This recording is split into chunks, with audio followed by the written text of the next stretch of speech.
बद्रनाथ चित्रपट पद संख्या 791 791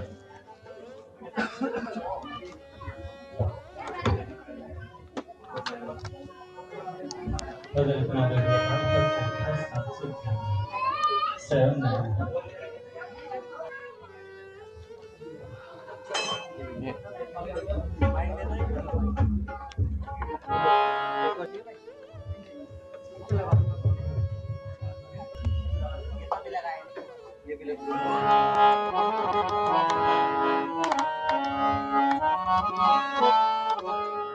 गौरीबल कल पूजे बाबा का बर्थडे तो बधाई आज से शुरू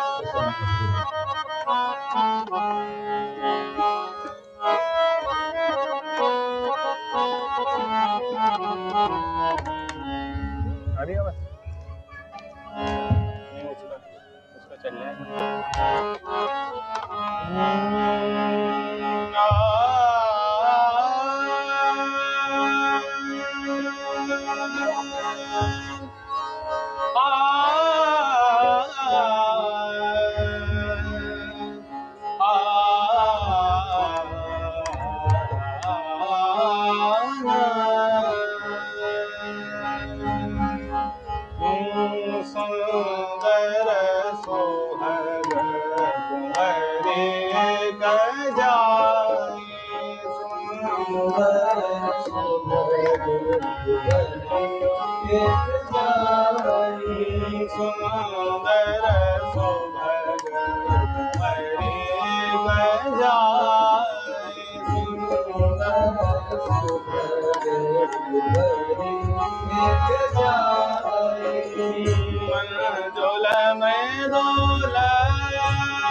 सब मन भाए परम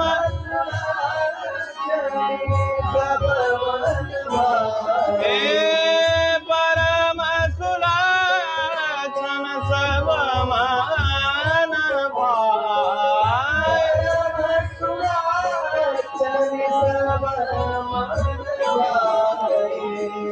सबे अलौकिक रूप मधुर गुण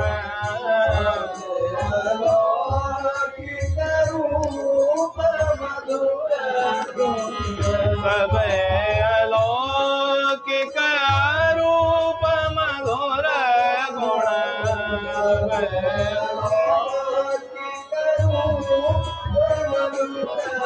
अमित प्रेम सागर लहराए अमित प्रेम सागर अमित प्रेम सागर लहराए अमित प्रेम सागर सुंदर सुभग कुंवरी जाए सुंदर सुभग कुंवरी जाए सुंदर सुभग कुंवरी जाए सुंदर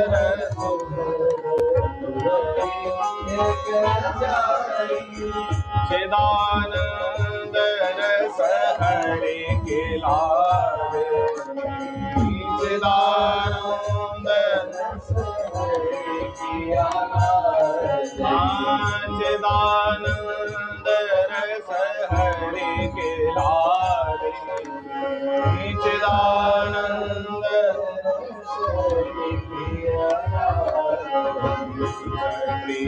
सहज निज रूप छिपाए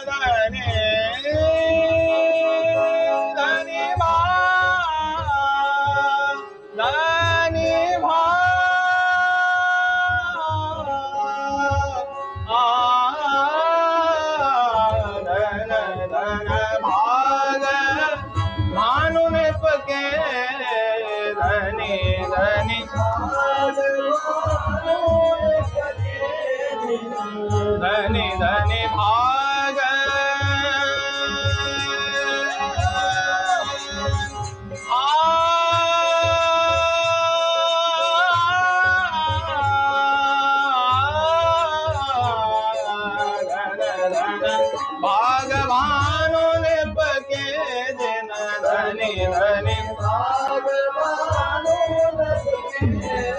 धनी धनी भागवानो ने पके जिन धनी धनी भागवानो ने पके जिन भानु ने पके जिन भानु ने पके जिन भानु धनी धनी भागवानो ने पके जिन धनी धनी भागवानो के घर कन्या बनाए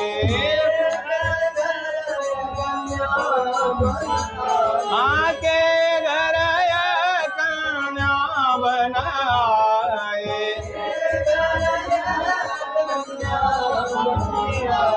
बधाई है बधाई है बधाई है बधाई है बधाई है बधाई है बधाई हाँ बधाई है बधाई है बधाई है बधाई है बधाई है बधाई है बधाई हाँ बधाई है बधाई है बधाई है बधाई है बधाई है बधाई है धनी धनी भाग धनी भाग धनी धनी भागवानो ने पके दिन धनी धनी भाग के घर कन्या बनाए के घर माँ के घर कन्या बनाए के घर सुंदर सुभग कुंवरी एक जाए सुंदर सुभग कुंवरी एक जाए सुंदर सुभग कुंवरी जाए सुंदर सुभग कुंवरी जाए धनी रावल धनी धनी बरसा धनी रावल धनी रावल धनी धनी बरसा धनी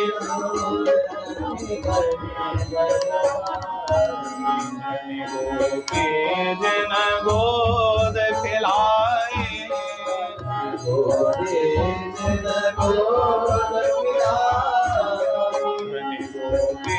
जन गोद खिलाए गोपी जन गोद खिलाए आनंद यशोदा धन आए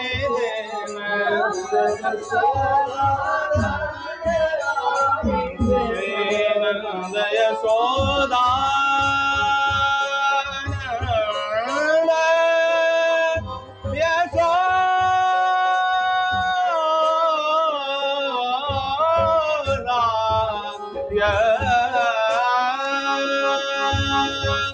बन यशोदानंद आए आनंद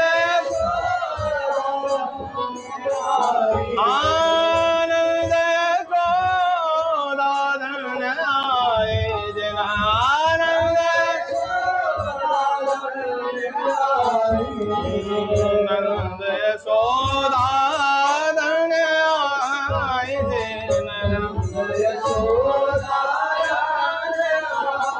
आया सुख सुधा सरित बहाए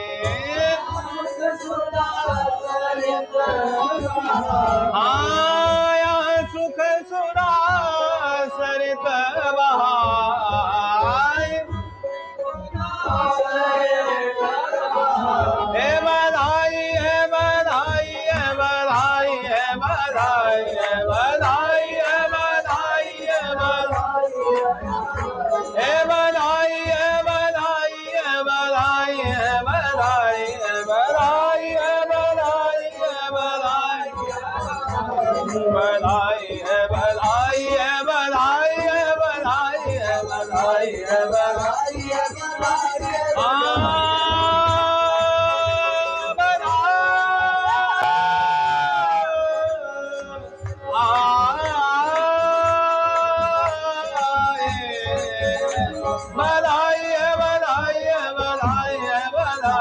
बधाई है, बधाई है, बधाई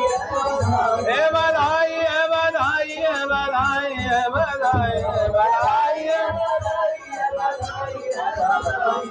राधा राधा राधा राधा राधा राधा राधा राधा राधा राधा राधा राधा श्री राधा राधा राधा राधा राधा राधा राधा राधा राधा श्री राधा राधा राधा राधा राधा राधा श्री राधा राधा राधा राधा राधा राधा राधा राधा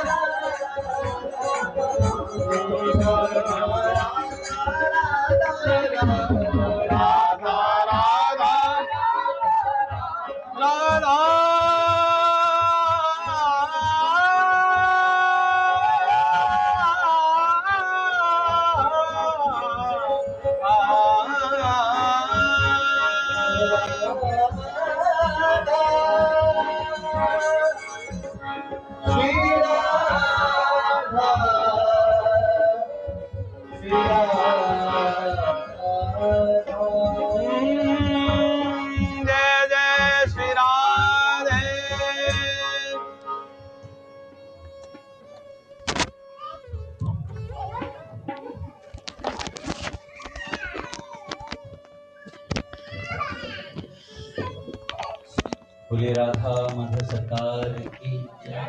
पूज्य श्री भाई जी महाराज की जय। पूज्य श्री राधा बाबा की जय। पूज्य मैया की जय। अपने प्यारे भैया की जय। पूज्य दादा की जय। भक्त वत्सल भगवान की जय। हरि बोल। बड़े सौभाग्य का क्षण है कि आज भी हमें सत्संग और कीर्तन का परम लाभ प्राप्त हो रहा है। पहले संतों के कुछ विचार सुनते हैं, फिर कुछ भक्त चरित्र सुनेंगे। पूज्य सेठ जी कहते हैं,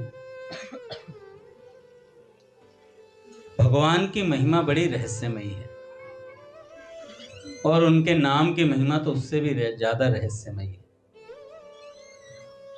शेष महेश गणेश की तो बात ही क्या, जब स्वयं भगवान ही अपने नाम की महिमा नहीं गा सकते कि राम न सके ही नाम गुण गाए, तब मुझ सरीखा साधारण मनुष्य क्या बोलेगा नाम पर। ये सेठ जी कहते हैं। परंतु महापुरुषों ने किसी भी निमित्त से भगवान के गुण गाकर काल बिताने की बड़ी प्रशंसा की। देखो एक बात बताता हूं, जब हमारे जीवन में संत आता तो बसंत आ जाता है, और संत आते ही क्या होता है, संत हमें आश्वासन देते हैं कि भैया तुम्हारा नितांत कल्याण होगा। उस आश्वासन को पाने के बाद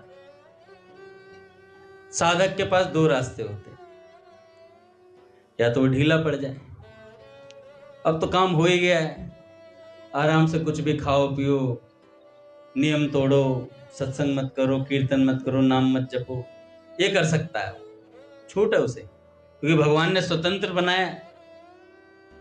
एक होता है साधक को आश्वासन मिल जाए तो फिर वो क्या करता है, स्पीड बढ़ा देता है, स्पीड बढ़ा देता है, क्योंकि भरोसा बढ़ेगा हो गया है। तो जो वस्तु 10 साल में प्राप्त होनी थी वो चाहता है कि मुझे 10 दिन में ही मिल जाए, है ना। पूज्य प्राची दीदी ने कहा था कि कुछ साधकों को 10 साल बाद मिलेंगे भगवान, कुछ को इतने साल बाद मिलेंगे। तो ऐसा पूज्य प्राची दीदी ने कहा कि ऐसा नियम नहीं है कि 10 साल बाद ही मिलेंगे, व्याकुलता बढ़ेगी तो उससे पहले भी मिल जाएंगे, है ना। मैक्सिमम 10 साल। तो अब ये नहीं कि मैक्सिमम 10 के बाद 10 पे ही लेंगे, इतने आराम करते हैं, ऐसा नहीं भैया। साधक का कालक्षेप कैसे होता है, आश्वासन मिलने के बाद कालक्षेप वो भगवान के भजन साधन नाम गुण से करता है, भगवान की लीलाओं से कालक्षेप करता है, भगवान की लीलाओं को सुनता, मस्त रहता है सदा।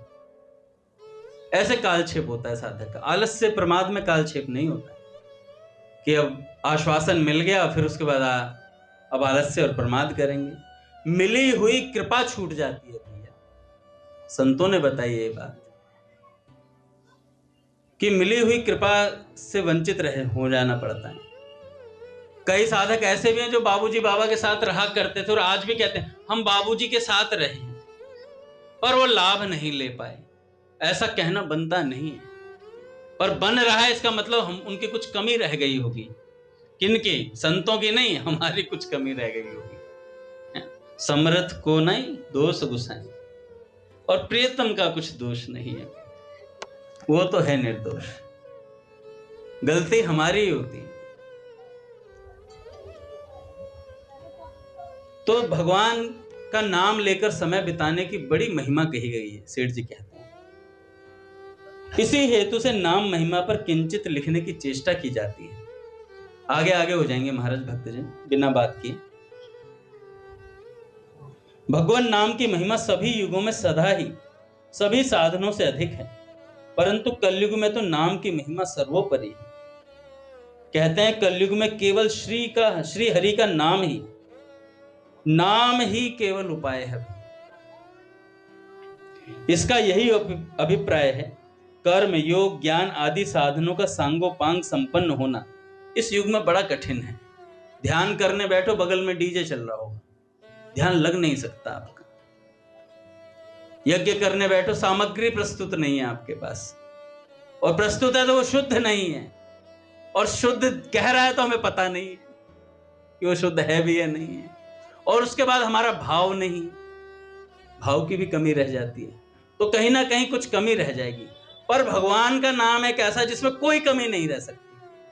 बोलिए राम, ये एकदम पूरा नाम है, इसमें कोई अधूरापन नहीं है। नाम सदा पूरा रहता है, कोई मिलावट नहीं इसके अंदर। एक बार राम बोलने वाले को भगवान शंकर प्रणाम करते हैं, तो सोचो आप राम बोलते तो भगवान शंकर कैसे प्रणाम करते होंगे। कितना राम नाम से उनका प्रेम है कि तुम पुनि राम राम दिन रात राम राम राम करते हुए रहते हैं महाराज।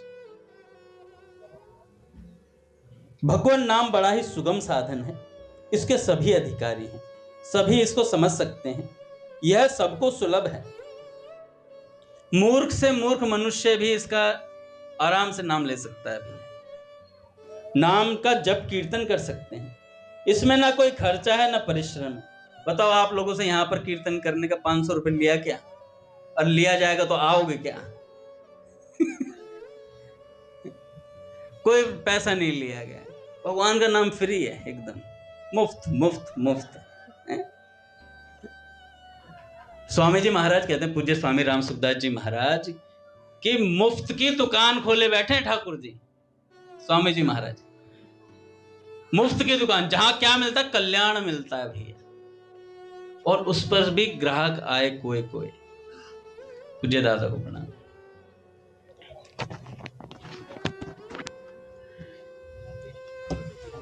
तो भैया नाम जब कीर्तन करने में कोई बाधा नहीं है, जीभ सदा खुली है, और इस जीभ को हिला लिया जाए तो नाम जप लिया जाएगा।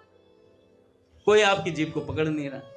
मैं कई बार बताता हूं कि हम लोग कहते हैं कि व्यस्त हैं हम लोग तो नाम नहीं ले पाते हैं।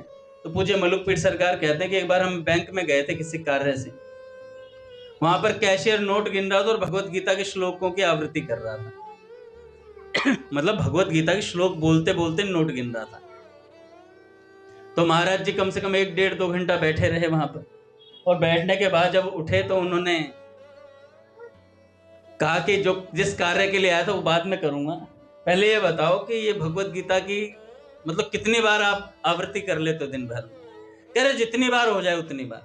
कह रहे नोट भी गिन लेते? कह रहे हाँ नोट भी गिन लेते। कह रहे ये हुआ कैसे? कहने लगे महाराज हम पूज्य स्वामी श्री राम सुखदास जी महाराज जी के शरणापन्न हैं।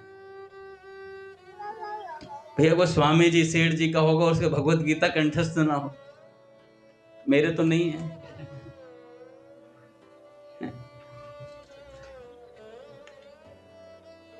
पर उनकी बातें हैं याद, है ना?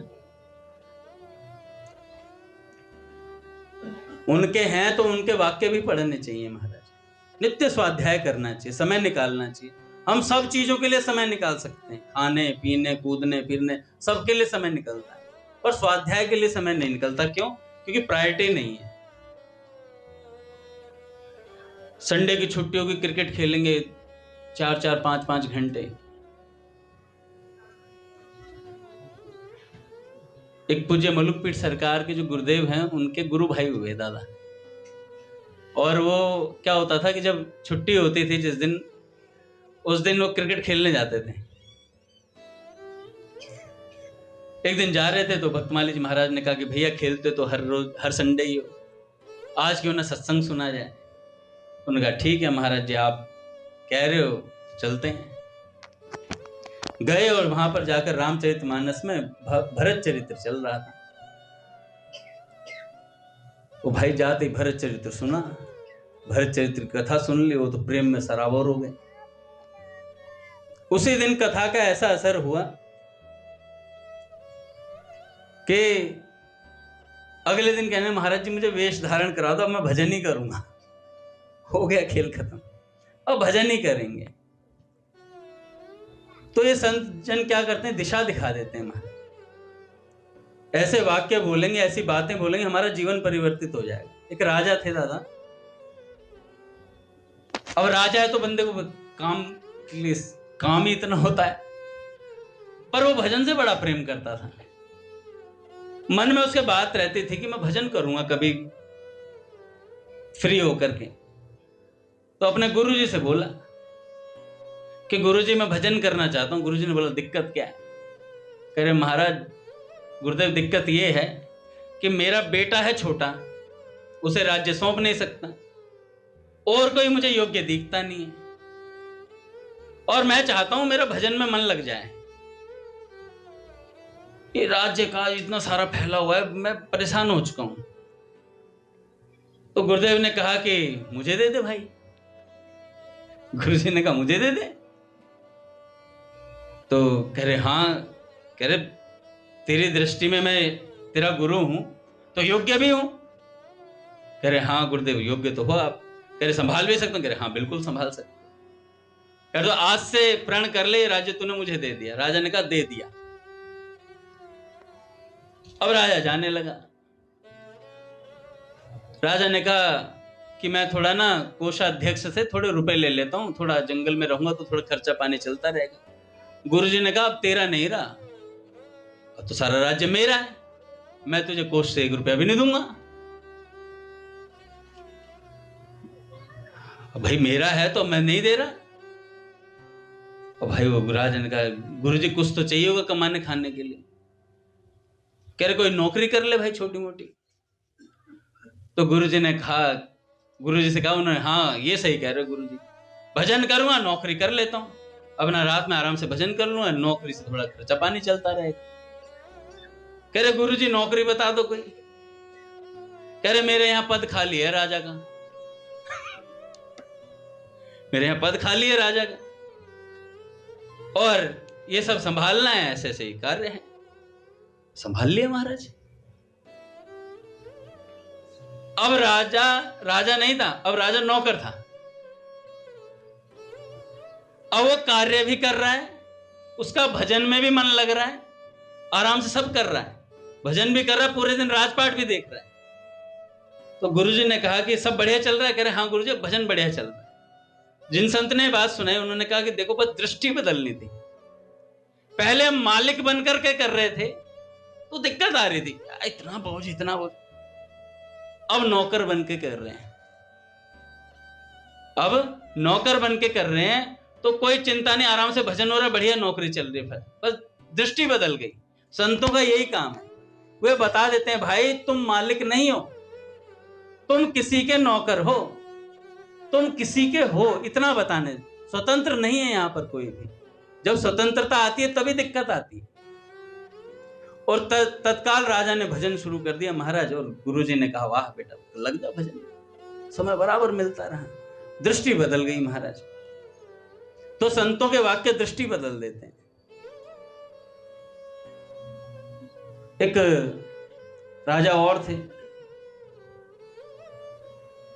उन्होंने गुरुजी से कहा कि गुरुजी मेरे कल्याण का उपाय बताओ कोई। हालांकि ऐसी बात वैसे कोई पूछता नहीं है, बड़ी मुश्किल से ये बात मन में आती है कि हमारा कल्याण हो जाए, हम 84 लाख योनियों से मुक्त हो जाएं। पहली बात तो 84 लाख योनियों का ही पता नहीं है, हमें तो पब्स याद हैं सारे। अब जीवन ऐसा चल रहा है, गुड़गांव, नोएडा, ये सब चीजें, हम लोगों को संसार की चीजें इतनी याद हैं, होंगी याद।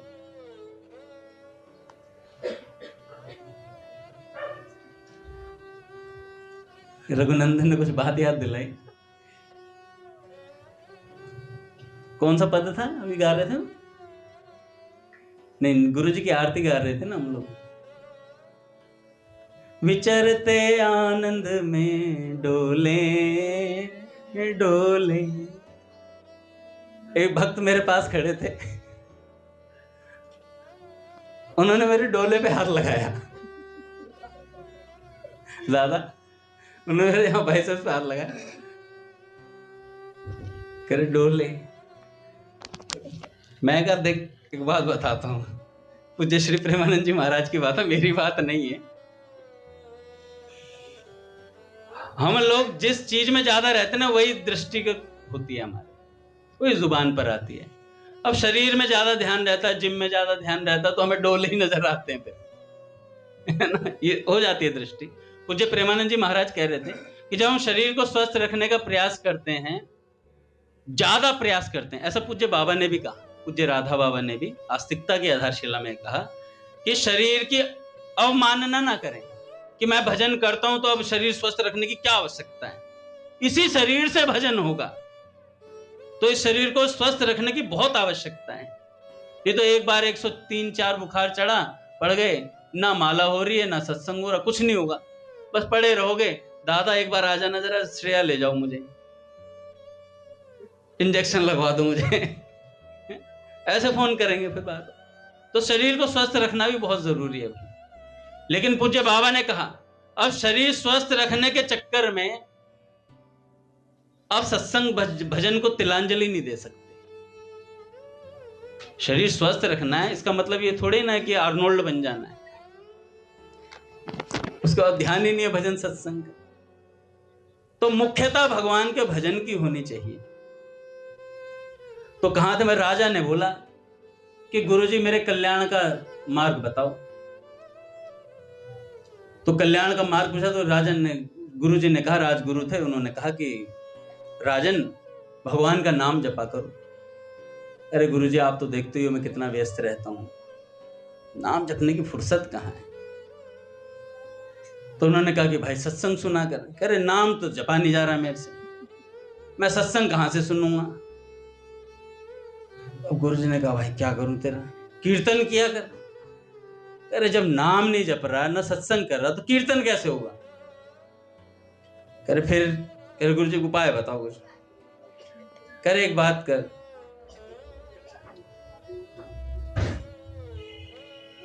खाना खाता है। कह रहा हाँ। उसके बाद पचाने के लिए टहलने जाता है। कह रहा हाँ महाराज, गुरुदेव जाता हूँ छत के ऊपर, थोड़ा टहल करके आता हूँ, थोड़ा पच जाए। 100 कदम बोला है वैद्यों ने खाना खाने के बाद।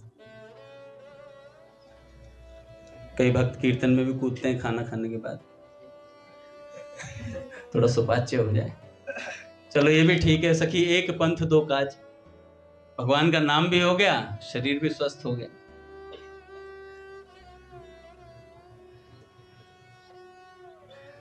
तो राजा ने कहा हाँ गुरुदेव ऊपर जाता हूं टहलने के लिए। कह रहे जाया करना तो थोड़े से दाने ले जाया कर गेहूं के, और पक्षियों को डाला कर।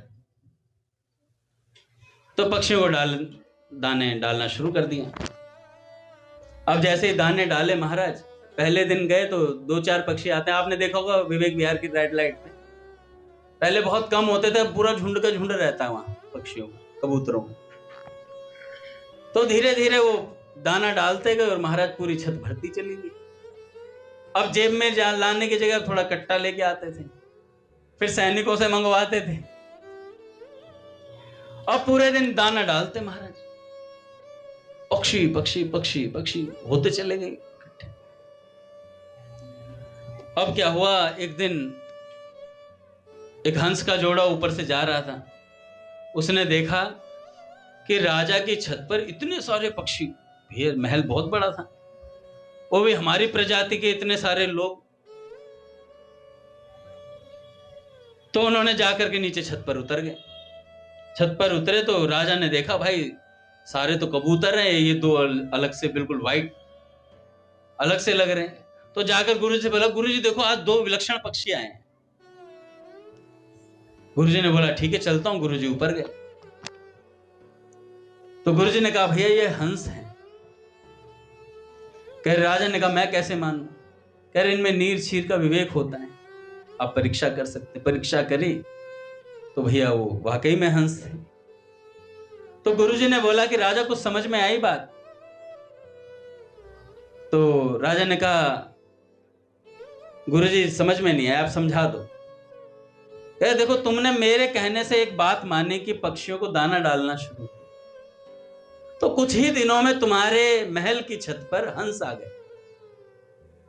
थोड़ा थोड़ा मेरी बात और मानो, थोड़ा सत्संग कीर्तन नाम जप भी किया करो, थोड़ा थोड़ा करना शुरू करोगे ना, एक दिन परमहंस भी आ जाएंगे।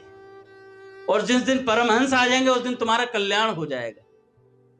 बस इतनी सी बात राजा को समझ में आई, उसी दिन से भजन में लग गए। तो थोड़ा थोड़ा हरि का भजन कर लो। संतों की एक दो बात भी पकड़ लेंगे ना, 100 की 100 तो बहुत मुश्किल हो जाती है पकड़ने। हमारे पर हम गृहस्थ हैं, ये है वो है फलाना, इनका बहुत सारी बातें हम लोग बना लेते हैं, कुछ होती हैं और कुछ बना लेते हैं। पर संतों की बात जैसे ही मानना शुरू करोगे, एक मानोगे दूसरी अपने आप आ जाएगी आचरण में। धीरे धीरे धीरे धीरे वो बढ़ती बढ़ती 100 की 100 आ जाएंगी और भगवान में अनुराग हो जाएगा। भगवान की चर्चा सुनते हैं ना, पूज्य मुलुकपीठ सरकार कह रहे थे कि भगवान की चर्चा सुनते हैं, भगवान का सत्संग सुनते हैं, ये जागृत समाधि है। ये जागृत समाधि, इसमें कोई प्रयास नहीं करना पड़ता, बिना प्रयास के भगवान में मन लगता है। क्योंकि भगवान की वार्ता चल रही होती है, हमारा ध्यान उधर ही होता है। तो जागृत समाधि और भगवान की गोद है सत्संग। तो सेठ जी कहते हैं महाराज यहां कोई परिश्रम नहीं है, भगवान के नाम किसी प्रकार की बाधा भी अभी तक नहीं है। किसी ने आप लोगों की जीभ पकड़ी काट देंगे नाम जपोगे तो, अभी तक तो नहीं काटी भरत भैया।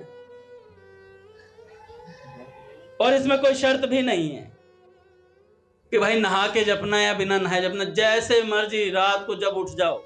स्वामी जी महाराज तो कहते हैं रात में शौच के लिए उठो तभी सोचो अरे भगवान ने उठा दिया मुझे, चाहे शौच के लिए उठाया पर नाम ले लूं इसमें भी 2-4, उसमें भी 2-4 नाम। संतों की कहां तक सोच जाती है।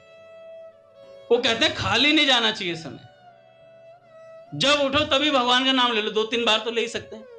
रात में आंख खुली, अब तो दूसरा सिस्टम है, रात में आंख खुली अब कोई मैसेज तो नहीं आया, इंस्टाग्राम पे देख लो जरा पट, ये तो पोस्ट ही देख लेता हूँ, आंख खुली गई है तो देख ही लेता हूँ। मैं उस दिन कह रहा था अष्टायाम तो छोड़ो, अब तो इंस्टायाम चल रहा है।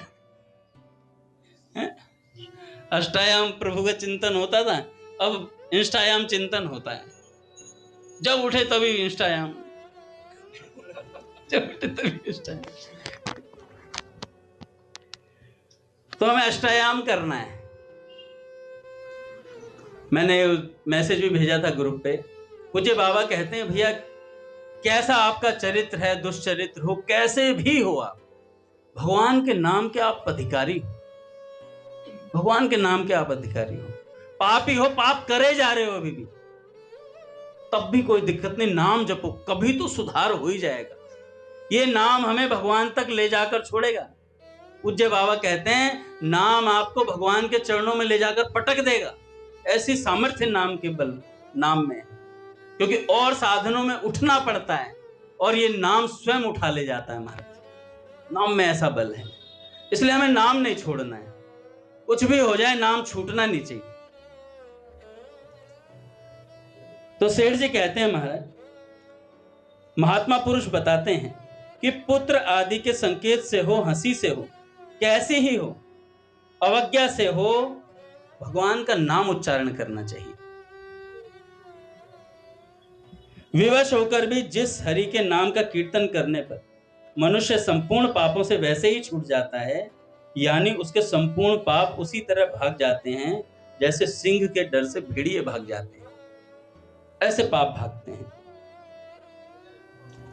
प्रश्न किया साधक ने, यदि ऐसी ही बात है, किसी प्रकार से भी नाम लेने पर पापों का नाश होकर भगवत प्राप्ति हो जाती है, तो फिर श्रद्धा, प्रेम और निष्काम भाव आदि की शर्त क्यों लगाई जाती है कि श्रद्धा से करो, प्रेम से करो, निष्काम भाव से करो?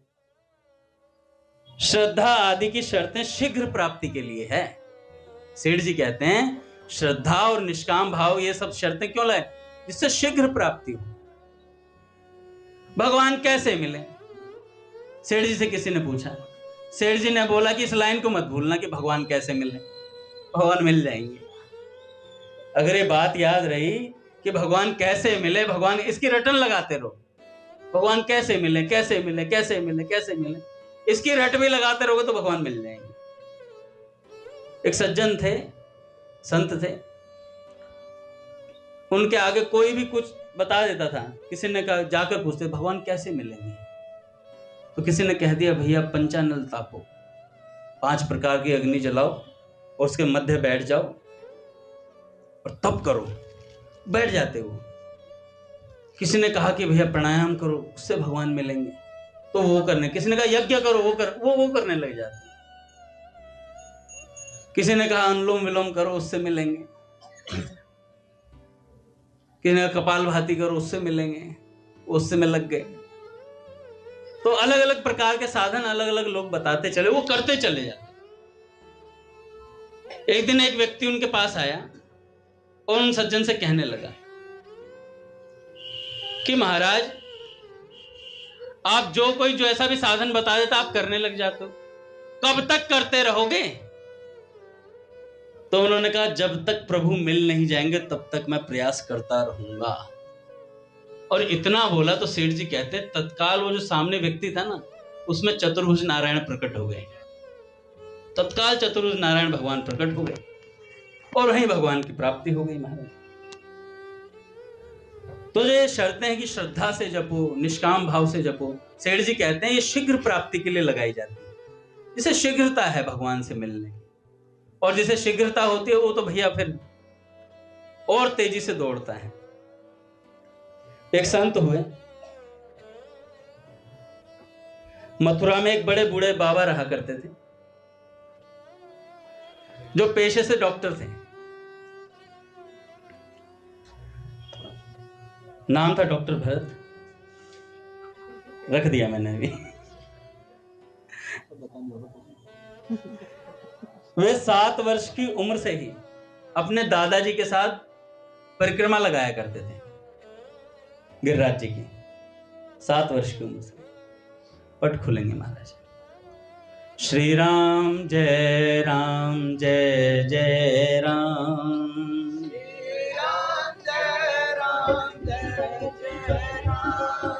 श्री राम जय राम, जय जय राम।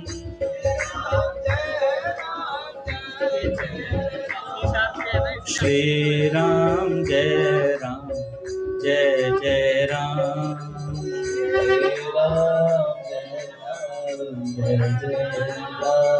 जय जय श्याम, जय जय श्याम। जय जय श्याम, जय जय श्याम। जय जय श्री वृंदावन धाम। जय जय श्री वृंदावन धाम। जय बरसाना, जय नंदगांव।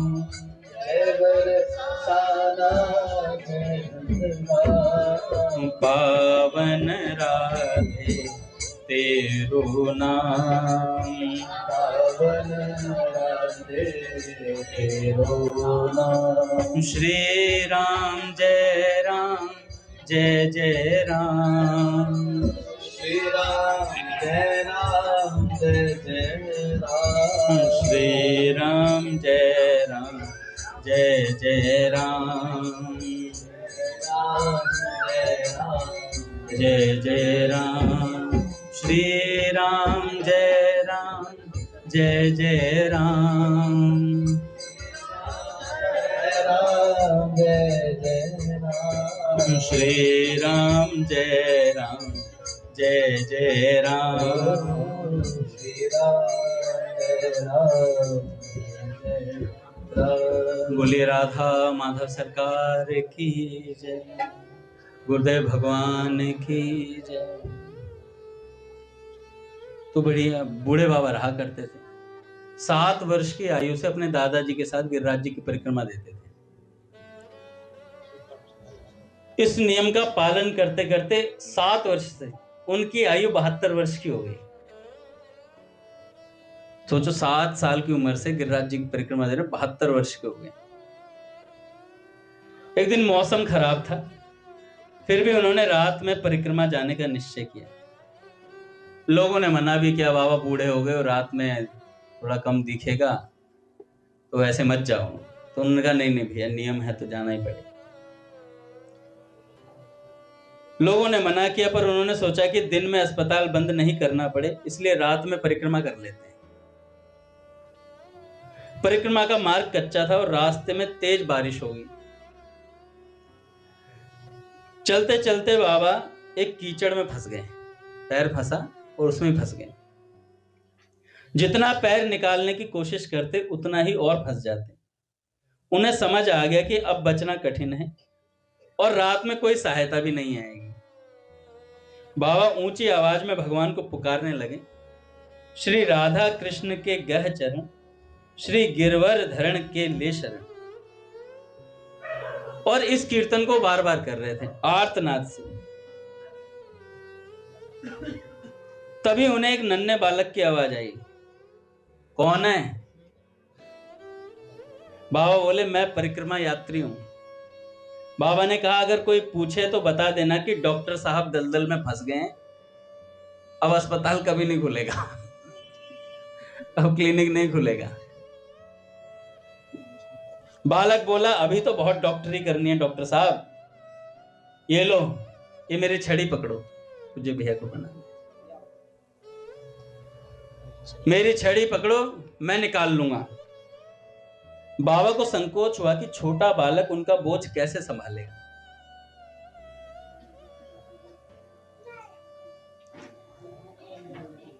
बाबा ने मना किया, पर बालक ने फिर कहा, मेरी चिंता छोड़ो, तुम लकुटिया को पकड़ो इसे। बाबा ने जैसे ही वो लकड़ी पकड़ी, वे दलदल से तिनके की तरह बाहर आ गए। और वही भगवान खींचे किसी को तो वो रह सकता है क्या? डूब सकता है क्या? तो भगवान ने ऐसे पकड़ा और खींच लिया बाहर। बाहर आकर देखा उन्होंने, एक सुंदर बालक मुस्कुरा रहा है। तो डॉक्टर साहब ने बोला कि तुम्हें डर नहीं लगता, इतनी रात को घूम रहे हो यहाँ?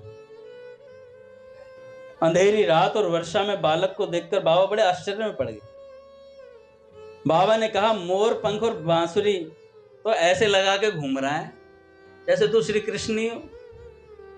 तेरी मैया भी तुझे श्री कृष्ण बना के घुमा रही है। मोर पंख लगाने से श्री कृष्ण थोड़ी बन जाएगा वो। बालक हंसते हुए बोला,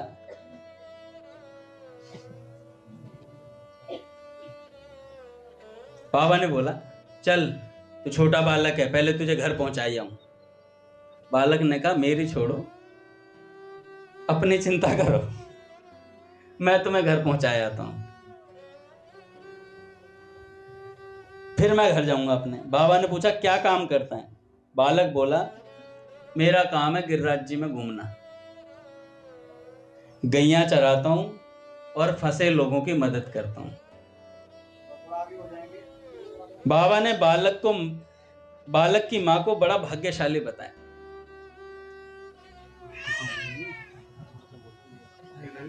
हरि बोल, थोड़ा थोड़ा आगे हो जाए महाराज।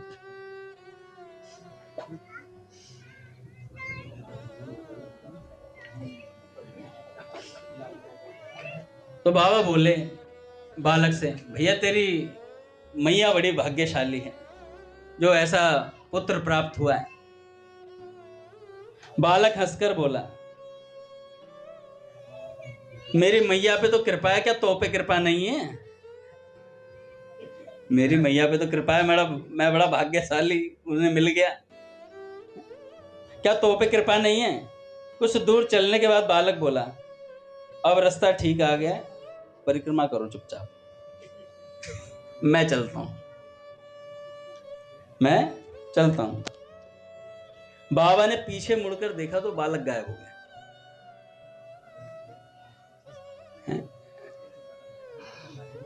बालक गायब हो गया। तो अभी बाबा का विवेक जगा। अच्छा, ये विवेक मुझे समझ नहीं आता कहां चला जाता। जब संत लोगों के पास भगवान आते हैं, भगवान ऐसी प्रच्छन्न लीला करके जाते हैं। सनातन गोस्वामी जी जब भजन कर रहे थे तो ठाकुर जी आए, खटखटाए और आकर के बोला, बाबा 3 दिन से कुछ लिया नहीं है, हमारी मैया ने दूध भेजा है, दूध पी लो। बाबा इतनी तगड़ी समाधि में थे कि भगवान को मिस्टर इंडिया की तरह प्रवेश करना पड़ा गेट से। खोला नहीं भैया उन्होंने, ऐसे ही प्रवेश कर गए भीतर। और जाकर उनके जो हृदय में भगवान दिख रहे थे उनको बाहर खींचा। ये जब तक समाधि से बाहर नहीं आएगा, जब तक मैं ही बाहर नहीं आऊंगा। कई संत तो कहते हैं ब्रज के संतों ने कभी भगवान को मतलब कम महत्व दिया, पर भगवान के नाम को ज्यादा महत्व दिया। भगवान के भजन पर अड़े रहे, इसलिए भगवान उनके पीछे पड़े रहे। जो तू मेरे नाम पे, मैं तेरे काम पे, और जो तू अपने काम पे, तुम अपने धाम पे भी। तो बाबा वो खींचा और भाई बाबा ने कहा, भैया कहाँ से आया? यहां से आया हूं। क्योंकि वो कौन को है? कह रहे नंदू को।